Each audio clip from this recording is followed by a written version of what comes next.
Syracuse lost to Tennessee yesterday. Let's get to your takes about the game.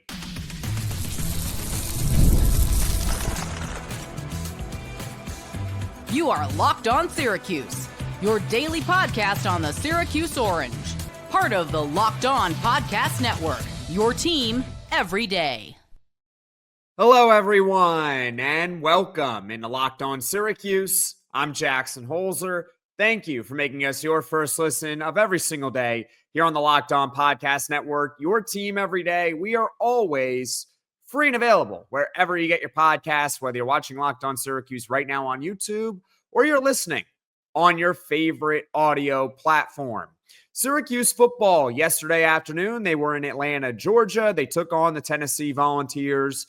And unfortunately for us Syracuse fans, they fell short. They lost the game 45-26. We already did a full post-game reaction podcast. If you missed it, don't worry. You can find it on the Locked On Syracuse YouTube page or wherever you get your podcasts. But on today's show, it's about you. The fan reaction to Syracuse losing to Tennessee yesterday. I asked on Twitter at @LO_Syracuse for your takes following the game, and you all certainly delivered, and we're going to get to a few of them in just a moment. Now, before we get to everything, today's episode is brought to you by Game Time. Download the Game Time app, create an account, and use code LOCKEDONCollege for $20 off your first purchase. Without further ado, let's get into your takes about the game. And leading us off is from Syracuse Superfan. Overall, the offense did well against an SEC team. Willis had an incredible game with 3 touchdowns, showing speed and strength, as well as Cook, referring to Jonte Cook, showing his ability to get open and make plays with a touchdown. Also, the biggest issue, once again, is the lack of proper tackling on defense. I agree with everything you said there, Syracuse Superfan. Jonte Cook, he certainly looked good, but I want to talk more about Yasin Willis, the true sophomore running back for Syracuse football. I think offense, defense, special teams, Yasin Willis was the best player on the field for Syracuse football against Tennessee. And I got to be honest with you, okay? I had my doubts about Yasin Willis and whether or not he was truly ready to be a workhorse running back. I'm not afraid to admit it. Okay, I'm not afraid to admit it. Yasin Willis was phenomenal against Tennessee. And I don't necessarily think, and I've said this already about Steve Angeli on yesterday's post-game show, the numbers don't really do Yasin Willis justice. Only 4 yards a carry is a little bit deceiving because he made Tennessee work, meaning he did literally everything to get the 90 yards that he did get on the ground. Also, obviously had 3 rushing touchdowns. I've gotten to the point with Yasin Willis where I think he might be all ACC, and it might happen as soon as this season. He is an excellent running back for Syracuse football, and I mentioned it on yesterday's postgame. The problem with Syracuse yesterday was not, oh man, do they miss LaQuint Allen? And that's no shot against LaQuint Allen. Phenomenal player. But Syracuse at running back with Yasin Willis and to a lesser extent, Will Nixon as well, I think they're going to be okay in that department. And Fran Brown, head coach of Syracuse, he even said post-game, referring to Yasin Willis, I think he's the best player on the team from an offensive perspective. I think he might be the best player on the team, period. At least from yesterday, he looked like the best player on the team. I think Syracuse is a good one in Yasin Willis, just like how LaQuint Allen didn't make us necessarily miss Sean Tucker. I think Yasin Willis isn't going to necessarily make us miss LaQuint Allen, meaning Syracuse has done an excellent job of finding and developing running backs out of high school. That's a shout out to all the different regimes that have come through Syracuse. They have seemed to find really, really good running backs. As far as the defense, we're actually going to get to that next right now with Orange in the buff. Can't tackle. That's a problem. Very simple statement, but yeah, tackling a big problem for Syracuse once again. And it's not just the missed tackles, because as Derek McDonald actually pointed out, every team is going to miss tackles. The guys on offense are literally getting paid to occasionally break a tackle, right? Both sides getting paid here. This is the new world that we're living in college football and in college sports in general. But it's the impact of the missed tackles. Because according to Pro Football Focus, Syracuse in the game against Tennessee only missed 8 tackles.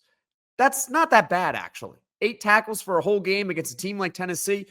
If you told me before the game that that's how many missed tackles they were going to have, I can live with it. Last year in the season opener against Ohio, Syracuse's defense missed 19 tackles, to put it into perspective there. So 8 missed tackles is not that bad. But look, as Derek McDonald also said post-game, if you miss a tackle, someone else should be there ready to clean it up. And he's 100% right. We're going to address Derek McDonald in just a moment here. But again, it's the impactful missed tackles. One of the first ones of the game, Peyton Lewis's touchdown, he drives Derek McDonald into the end zone. It was the first Tennessee touchdown of the game. You can go back and look it up. Peyton Lewis just goes right at Derek McDonald. And look, if that was Yasin Willis, which Yasin Willis did at times, we would be praising Yasin Willis for breaking that tackle and breaking the plane for a touchdown. In fact, his first carry of the game, he runs a guy over. But when it's Syracuse on defense, you're expected to be able to meet someone in the hole and actually be able to push him back. Because even though Derek McDonald's saying that the other team gets paid too, well, you're getting paid as well. You're allowed to make a play on the goal line there and push Peyton Lewis back. He didn't. That missed tackle directly led to a touchdown. That's an impactful missed tackle. And speaking of Derek McDonald, look, I'm rooting for him. I really am. I hope he can finally put it all together. He did not have a good game against Tennessee. And I'm just waiting for Derek McDonald to finally blossom. It has not happened yet. And I'm just losing faith that he is ever going to eventually blossom. Another impactful missed tackle. We talked about this post-game, end of the first half.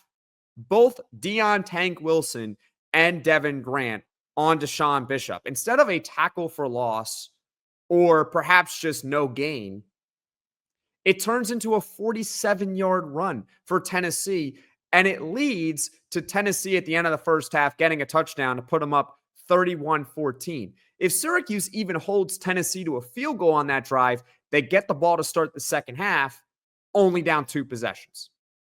And they were actually in good position where on that 2nd and 10 play, if either Wilson or Grant could make the tackle on Deshaun Bishop, and I get Deshaun Bishop, excellent player, but you have to be able to wrap up and make a tackle, because if they did in that scenario there, Syracuse might have been able to put up some points more at the end of the first half.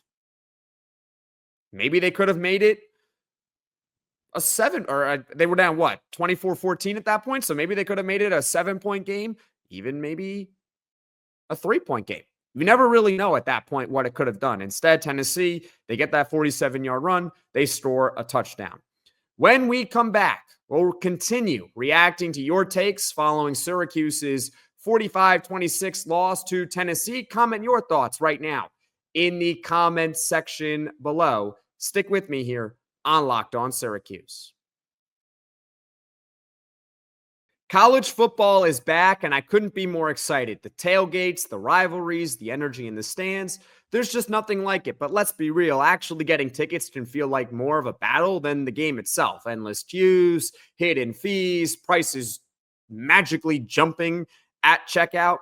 That's why I use Game Time, the app that gives the advantage back to fans. It's the easiest way to score last-minute tickets at the best prices with no surprise fees. What you see is what you're going to pay. Honestly, Game Time is faster, cheaper, and less stressful than any other way I've bought tickets. You're going to love Game Time. So take the guesswork out of buying college football tickets with Game Time. Download the Game Time app, create an account, and use code LOCKEDONCollege for $20 off your first purchase. Terms apply.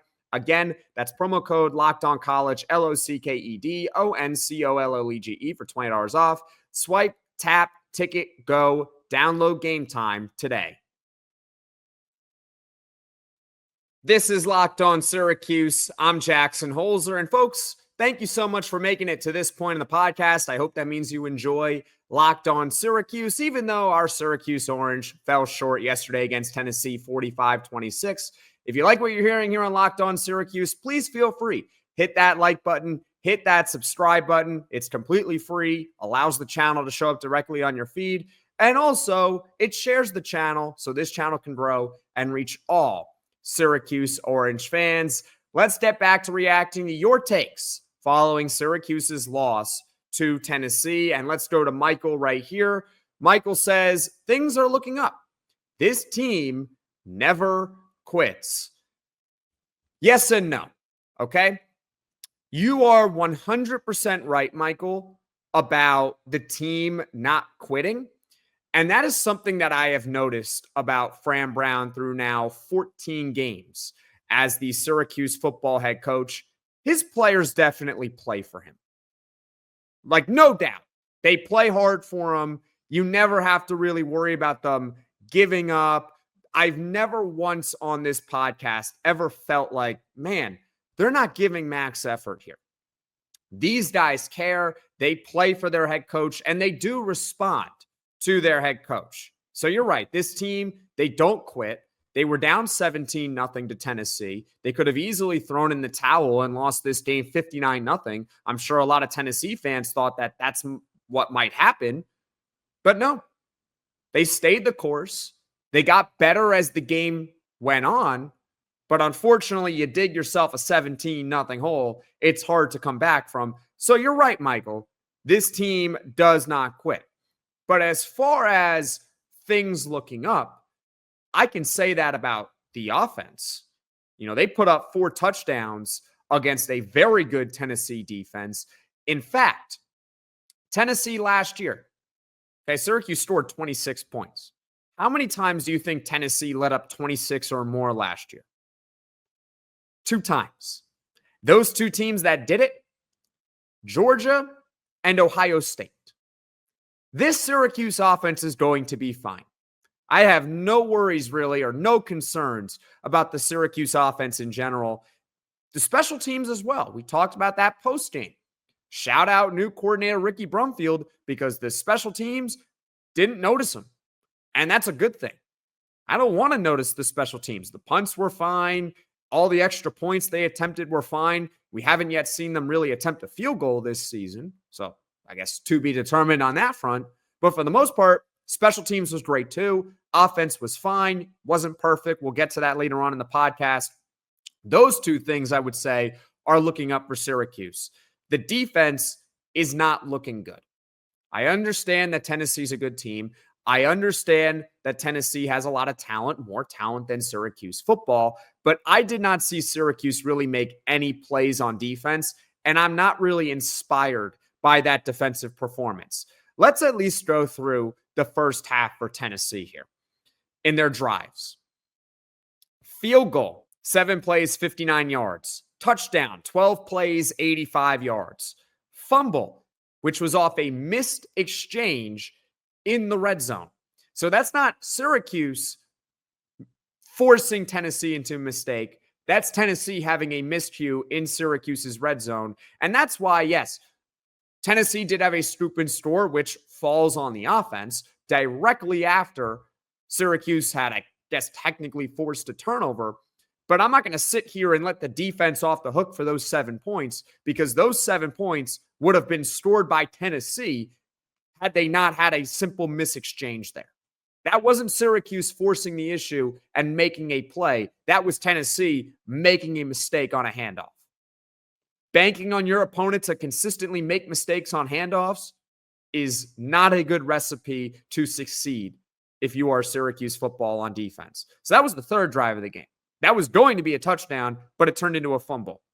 But don't worry, the next drive was 2 plays, 75 yards. That was Braylon Staley's deep post beating Demetrius Samuel. I don't know why there wasn't any safety help. Then finally, there's a punt. Finally, Syracuse's defense. And then the 6th drive was, of course, the 47-yard run by Deshaun Bishop, breaking a couple tackles, which led to a touchdown. So 3 touchdowns, a field goal, a fumble in the red zone, in a punt in the first half of this defense. not very good. And I get that Tennessee is good. I mean, come on now. You can't make one play. Second half, the defense got better. They did force a few punts, 3 to be exact, but it's just too little too late. And they still allowed 2 touchdowns. I understand that Steve Angeli had an interception, which set Tennessee up in the red zone, and they scored a touchdown on that. But if you're the Syracuse defense, you don't have to compound the mistakes here. You are allowed to step up and actually make a play on defense. And that's really my biggest issue with the defense here, is the lack of making any plays. I look at Tennessee and their turnovers that they forced. They forced those turnovers. They earned them. That scoop and store, I understand that Angeli doesn't have 2 hands on the ball, but you know what? Tennessee took advantage of that and knocked the ball loose. And if Steve Angeli does have 2 hands on the ball, it's just a sack, which is a negative play. Syracuse had no sacks in the game on Joey Aguilar. We'll get to that later on in the show. So that's Tennessee forcing the issue on Syracuse. And then the interception, I don't put on Steve Angeli. I think it was Jalen McMurray batting the ball out of the air. It was a great play that he made. Dan Villari was open, by the way, in the right flat. Syracuse had been doing that a number of times. Tennessee had finally kind of snuffed it out, and yet Dan Villari is still open. But Jalen McMurray gets his hand on the football. He jumps up in the air. And then I forgot the linebacker that came in and actually made the interception. But the point being is that that's Tennessee stepping up and making plays on defense. With Syracuse's defense, I didn't see them really forcing the issue or making any sort of plays. It felt like any time they really got to stop, it was Tennessee making a mistake or Tennessee not really executing. Is that talent? Part of it is on talent. Part of it is on coaching, and part of it is also on lack of execution on Syracuse's end. So overall, back to the overall point here, offense looking good, special teams looking good, defense not good at all. Let's get into the next one here. This is too many mistakes and penalties on offense, need to be a lot better on defense. Thank you so much for the comment there. We've already talked a lot about the defense, and we've been pretty critical so far here on Locked On Syracuse about this defense. But we can talk about the offense a little. They were not perfect by any means, not perfect. The penalties, actually not much of a problem. I disagree with you on this one. You look at the stats, Syracuse as a team had 4 penalties for 30 yards in this game. One of those penalties came on a 4th down before they were about to punt the football. They got a delay of game penalty. So that's 3 other penalties for 25 yards. They did have one really bad penalty where it was the first drive of the game for Syracuse football, and they're starting to move the ball down the field on Tennessee. Looks like they might get at least a field goal on the drive. Maybe they do get 6 on the drive as well. But they have an illegal shift penalty, and it kills the whole drive. Now, I can live with that because as a team, they did not commit a lot of penalties.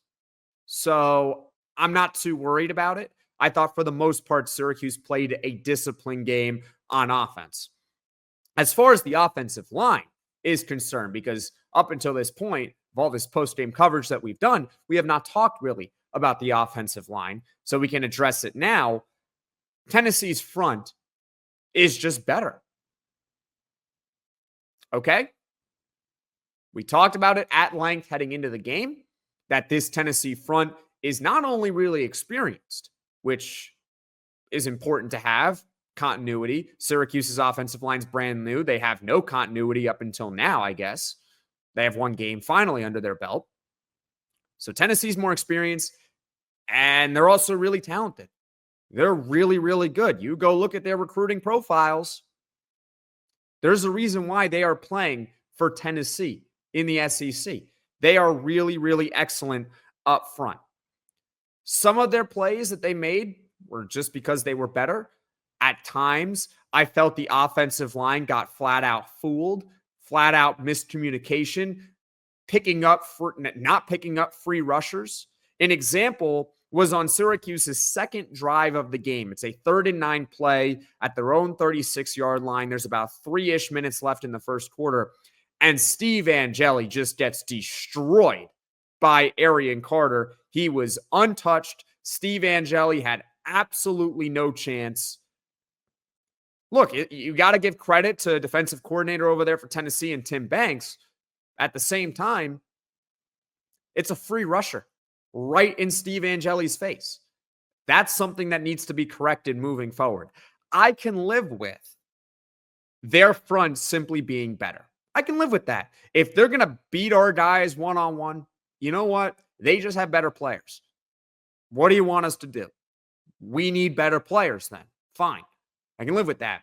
But free rushers in Steve Angeli's face, that doesn't need to happen. Arian Carter's already good enough. Arian Carter's already going to the NFL. Okay? We don't need to give Arian Carter free reign to the quarterback here. Okay, let him beat an offensive lineman before he touches Steve Angeli. If he beats an offensive lineman, so be it. The offensive line gets beat. In that scenario, you can't have free rushers. Comment your thoughts in the comments section below. Your takes about Syracuse's loss to Tennessee. Your takes on Syracuse's offensive line. Are you encouraged by it or are you worried about it? Now, coming up, we'll continue reacting to your takes, so stick with me here on Locked On Syracuse. Guys, you've probably heard of Viagra or Cialis. Maybe you've even tried them, but if you're looking for something beyond the usual pill, it's time to meet Rougiette Ready. Rougiette Ready is a next-gen prescription treatment designed to amplify arousal in the brain and boost blood flow. Unlike the usual pills that can take hours, Rougiette's 3-in-1 formula dissolves under your tongue and kicks in fast, on average, in 15 minutes. Effects can last up to 36 hours, so you can stay confident and in control when the moment is right. If traditional options haven't worked for you, Rougiette might be the answer. Over 150,000 men have already made the switch. Head to Rougiette.com/LockedOnCollege and use code LockedOnCollege to get 15% off today. That's RUGIET.com/LockedOnCollege. Use promo code LockedOnCollege for 15% off. Individual results may vary with prescription treatment. Compounded drugs are permitted to be prescribed under federal law, but are not FDA approved and do not undergo FDA safety, effectiveness, or manufacturing review. Please visit the Rougiette website for full safety information. Let's continue reacting to your takes following Syracuse's 45-26 loss to Tennessee down in Atlanta, Georgia on Saturday afternoon. And let's pull up another one right here. Defense was not good. Need to find pass rushers and better tackling. We've already addressed the tackling, and we've already talked about how the defense was not very good. But thank you for pointing out the pass rush, or lack thereof of a pass rush. Tennessee also had a brand new offensive line that they were working in, and they did not even have their 5-star true freshman, David Sanders, playing in this game. Their offensive line was not a problem against Syracuse. It was really formidable, I should say. Syracuse in this game did not register a sack, and they had 3 tackles for loss. That's not good enough. Joey Aguilar, the quarterback of Tennessee, had all the time in the world to make plays. He was comfortable the entire game. If that game were played in mud, I'm pretty sure his jersey would still look pretty clean. Okay? That was how ineffective this pass rush was for Syracuse football. There was only really one time where I noticed them really get into Joey Aguilar's face. Very early in the game, it ended up being a super unlucky play for Syracuse football. It was against Demetrius Samuel Jr. It was that high ball over the middle of the field. It could have easily been intercepted, but Samuel mistimed his jump, and it led to an offensive pass interference. And I do believe that Tennessee got a field goal on that drive where it could have been an interception. But how come that bad throw occurred? Well, if you go back and watch that play again, Syracuse was right in Joey Aguilar's face. That's just applying pressure. It was unlucky that the play happened, but they were in his face. They did mostly everything right, at least from a defensive line perspective, and getting to the quarterback. That's all you can really do at that point. Aside from that, yeah, Joey Aguilar was way too comfortable back there. Way too comfortable. Let's get to another one here. We, as in Syracuse, played a team that had us outmanned on both sides of the ball. Jeff Nixon, the offensive coordinator of Syracuse, figured out how to move the ball. E-Rob, referring to Elijah Robinson, the defensive coordinator of Syracuse, was again clueless on how to stop them. Same thing as last year. You bring up a great point there. You 100% bring up a great point. Syracuse's offense on paper, look, I call it like it is. On paper, they are not as talented as Tennessee. Even though the Syracuse offense is pretty good, they are not as talented as that Tennessee defense. And yet, they managed to get 4 touchdowns and 26 points and do something where only 2 teams last year were able to do against Tennessee. And those 2 teams were Ohio State and Georgia. Jeff Nixon's offense. He was obviously hired last year by Fran Brown. So was Elijah Robinson. They've each coached 14 games. Jeff Nixon's offense has scored at least 20 points in 13 of 14 Syracuse games dating back to 2024. They have scored at least 30 points 10 times. Obviously, yesterday they did not score 30 points. 26 is a respectable total, even more than that, against this Tennessee vaunted defense. So the offense schematically is really strong, and it could still put up some points even against some of the best defenses in the country. And Jeff Nixon is not working with 5-star talent across the board. I understand that Syracuse is more talented than in years past. They are still not at the same level as some of the other top teams in the country. And yet they still manage to put up points on offense. A lot of points on offense against good defenses. Why can't we say the same thing about Syracuse's defense here? Because let's talk about it. Elijah Robinson, again, 14 games. His defense has allowed at least 20 points in 12 of those 14 games, one of which was against Holy Cross. The only time they did that against a power conference opponent was NC State last year. They have allowed 30-plus points 7 times. I guess the overall point is I would be more forgiving with this Syracuse defense and more forgiving about Elijah Robinson in general as the defensive coordinator if I saw this defense perform last year like I saw with the Syracuse offense, like we all saw it last year. The issue is the defense once again did not perform. And the schedule is not really getting easier. Like, I understand next week, even though it's not a guaranteed win, UConn is not Tennessee, okay?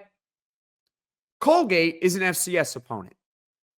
Okay, what's going to happen when Syracuse plays Clemson? I understand that Clemson kind of laid a bit of an egg, particularly on offense against LSU. You don't think they're going to be at least a little bit better against the Syracuse defense? What's going to happen when they go to South Bend and they play Notre Dame? What's going to happen when they play Kevin Jennings and SMU? And some of the other top teams that they have to play on their schedule. I don't really have any concerns about the offense and them being able to at least keep the team in the game. If they're going to score 4 touchdowns against Tennessee, well, you can score 4 touchdowns against practically any team on the schedule. And they were not perfect. They can get better too. But the offense has always been able to carry its weight and more. When is the defense ever going to step up for Syracuse? When? I'm waiting. Comment your thoughts in the comment section below here. Your overall takeaways following Syracuse's 45-26 loss to Tennessee. As far as what's coming up next here on Locked On Syracuse in the near future, tomorrow we will have another full podcast. Just big picture takeaways. We'll kind of put a bow on this week. I do also want to talk about Daryl Gill in that episode as well, because Daryl Gill, we had high hopes for him. I don't know where he was on Saturday. Tuesday, we're going to start UConn prep. Syracuse plays UConn at home opener, Saturday at noon Eastern, and we're going to be diving into all things UConn Huskies on Tuesday. So that's what's coming up on Locked On Syracuse here in the near future. It's another big moment here on Locked On. College football fans, Locked On and Fire TV present College Football Kickoff, your ultimate college football weekly show. Drake Toll of Locked On Big 12, he leads the conversation alongside two-time AP Coach of the Year Gary Patterson, former college star Jesse Holley, and Locked On's local experts. A college football preview only Locked On can do. Catch College Football Kickoff every Thursday throughout the season, only on Fire TV. Folks, thank you all so much for watching. Thank you all so much for listening. If you like this podcast, be sure to hit that like button. If you really enjoy the podcast, be sure to hit subscribe. Tell all your friends about Locked On Syracuse, and I will see you all again soon.